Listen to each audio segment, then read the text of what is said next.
ये खुशखबरी है, मोदी कैबिनेट ने 8वें वेतन आयोग की शर्तों को मंजूरी दे दी है। अब कमीशन बनेगा और वो अपनी सिफारिशें गठन की तारीख से 18 महीने के अंदर देगा। इसके बाद 1 जनवरी 2026 से नया वेतनमान लागू हो सकता है। हालांकि पुराने ट्रेंड को देखते हुए सिफारिशों को पूरी तरह लागू करने में 2028 तक का इंतजार भी करना पड़ सकता है, यानी कि कर्मचारियों को 17-18 महीने का एरियर एक मुश्त या फिर किश्तों में मिलेगा। इससे 50 लाख कर्मचारियों को 69 लाख पेंशनर्स को फायदा होगा। सरकार ने जनवरी 2025 में भी इस कमीशन के गठन का ऐलान किया था। तो आपको बता दें कि आज नरेंद्र मोदी कैबिनेट की बैठक हुई और इस बैठक में 2 बड़े फैसले जिस पर की मुहर लगाई गई, जिसमें सब्सिडी की बात की गई। खाद पर 38,000 करोड़ के सब्सिडी का जिक्र किया गया। इसके साथ साथ एक और महत्वपूर्ण खबर है कि 50 लाख केंद्रीय कर्मचारियों को अब फायदा हो सकता है और उनका वेतनमान जो है वो बढ़ सकता है, क्योंकि लंबे समय से कर्मचारियों की ये मांग की जा रही थी। इसलिए सरकार ने जनवरी 2025 में जो वादा किया था उसे देखते हुए 8वें वेतन आयोग का गठन भी कर दिया गया है। लेकिन ये निर्णायक तौर पर ज़मीन पर कब आएगा, इसके लिए इंतज़ार करना पड़ सकता है। 18 महीने के आसपास का समय रखा गया है। लेकिन 7वें वेतन आयोग के बाद अब 8वें वेतन आयोग में अब कर्मचारियों की सैलरी कितनी बढ़ेगी, ये भी स्क्रीन पर आप देख सकते हैं कि कितना अंतर आ जाएगा कर्मचारी की सैलरियों में। लंबे समय से कर्मचारी इसकी मांग भी कर रहे थे और लेकिन ये माना जा सकता है कि 17-18 महीने का जिक्र किया जा रहा है, लेकिन ये पैसा मिलने में केंद्रीय कर्मचारियों को करीब ऐसा माना जा सकता है कि 2028 तक का भी इंतजार करना पड़ सकता है। ग्राफिक्स के तौर पर आप देखिए कि कर्मचारियों के लिए गुड न्यूज़ क्या है। अगर स्तर देखें कि किस लेवल पर कितना फ़ायदा होने वाला है, तो पहले लेवल पर 18,000 जिनकी तनख्वाह है वो 8वें वेतन आयोग के बाद वो तनख्वाह बढ़ जाएगी, वो 44,280 हो जाएगी। दूसरे स्तर पर जिनकी तनख्वाह 19,900 रुपये है वो बढ़कर 48,974 हो जाएगी। तीसरे स्तर पर अगर आपकी सैलरी तनख्वाह 21,700 रुपये है तो वो 53,466 रुपये हो जाएगी।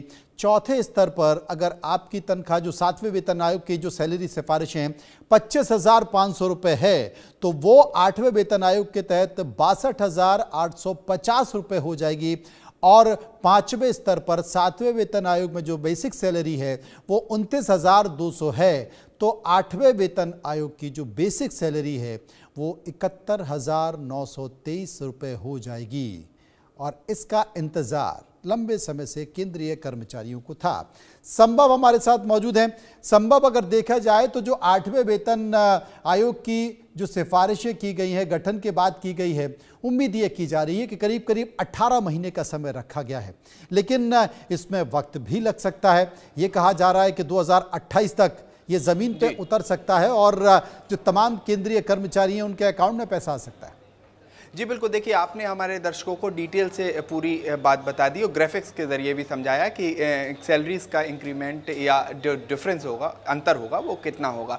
बेसिकली ये जो पे कमीशंस होते हैं ये रिव्यू जिसे कहा जाता है उसके लिए किया जाता है कि सैलरी का रिव्यू और जो इन्फ्लेशन है या चीज़ों के जो दाम बढ़ रहे हैं उसके अनुसार सैलरी कितनी एक्यूरेट है उसको देखने के लिए, जाँचने के लिए पे कमीशंस बनाए जाते हैं। 8th पे कमीशन, 8वां जो पे कमीशन है उसका टर्म ऑफ रेफरेंस जिसे कहा जाता है उसे आज केंद्रीय कैबिनेट ने मंजूरी दे दी है।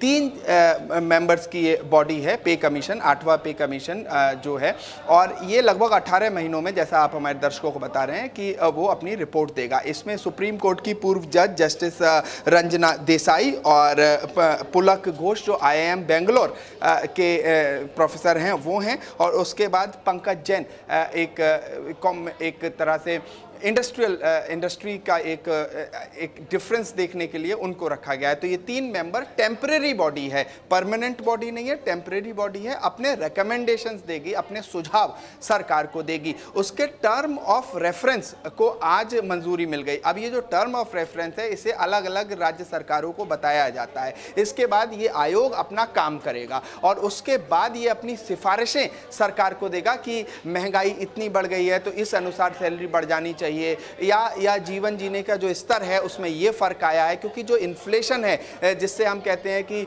चीज़ों के दाम बढ़े या घटे हैं, और फॉरेन कंट्रीज में और देशों में उसी चीज़ का क्या दाम है, परचेजिंग पावर पैरिटी, जो इकोनॉमिक्स की अलग अलग चीज़ें हैं, जैसे रेवेन्यू एक्सपेंडिचर कितना है, क्योंकि ये पूरा जो पैसा होता है केंद्रीय कर्मचारियों को वो रेवेन्यू एक्सपेंडिचर के तहत आता है, और इसमें कितना सरकार खर्च करती है वो चीज़ें अपने आप में महत्वपूर्ण होती है, वो बजट पर सीधा असर करती है। तो जिस तरह से आप हमारे दर्शकों को बता रहे थे, 50 लाख केंद्रीय कर्मचारी सेंट्रल गवर्नमेंट के और 69 लाख लगभग जो रिटायर्ड कर्मचारी हैं। देखिए जो रिटायर्ड कर्मचारी है उनका भी उनको जो पेंशन मिलती है उसका भी एक अनुपात कितनी महंगाई हो गई उससे देखा जाता है। तो इन तमाम चीज़ों को रिव्यू करने के लिए कमीशंस बनाती है सरकार। तो एक तरह से खुशी की बात है, एक 8th पे कमीशन का टर्म ऑफ रेफरेंस को मंजूरी केंद्र सरकार की मिल चुकी है।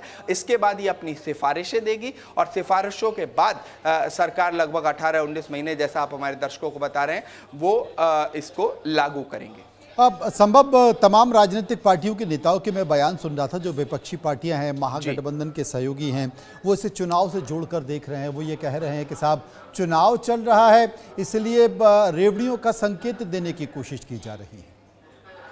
जी बिल्कुल, देखिए एक तरह से कहा जाता है बिहार चुनाव राउंड द कॉर्नर है और वोटिंग होने वाली है, और छठ महापर्व के दौरान इस तरह की खबर आना तो स्वाभाविक है। इससे जोड़ के तो देखा ही जा सकता है, इस पर राजनीति भी हो सकती है। लेकिन दूसरी तरफ ये कई आंकड़े इस तरह के हैं कि बिहार से जो ब्यूरोक्रेसी है उसमें काफ़ी ज़्यादा लोग हैं, और कई राज्यों की तुलना में बिहार से जो ब्यूरोक्रेट्स हैं, जो नौकरशाह हैं, वो ज़्यादा हैं, और ये क्लास 1 नौकरी होती है, केंद्र सरकार की नौकरी होती है। तो कहीं ना कहीं सीधे उनको फायदा होगा, क्योंकि ये केंद्रीय कर्मचारियों के लिए 8वें वेतन आयोग का टर्म ऑफ रेफरेंस को जो आज एक मंजूरी मिली है केंद्र सरकार की तरफ से, तो स्वाभाविक है जो नौकरशाह हैं उनके लिए इसका सीधा फायदा देखने को मिलेगा, और जो पेंशनर्स हैं उनके लिए भी इसका सीधा फायदा मिलेगा। तो स्वाभाविक है कि इलेक्शन टाइम और छठ महापर्व के दौरान इस तरह की खबर केंद्र सरकार से या यूनियन कैबिनेट से आना, जिस तरह से यूनियन मिनिस्टर अश्विनी वैष्णव ने बताया, तो ये स्वाभाविक है कि इसे एक तरह से ये स्वाभाविक है कि विपक्षी पार्टियां सवाल उठाएंगी, लेकिन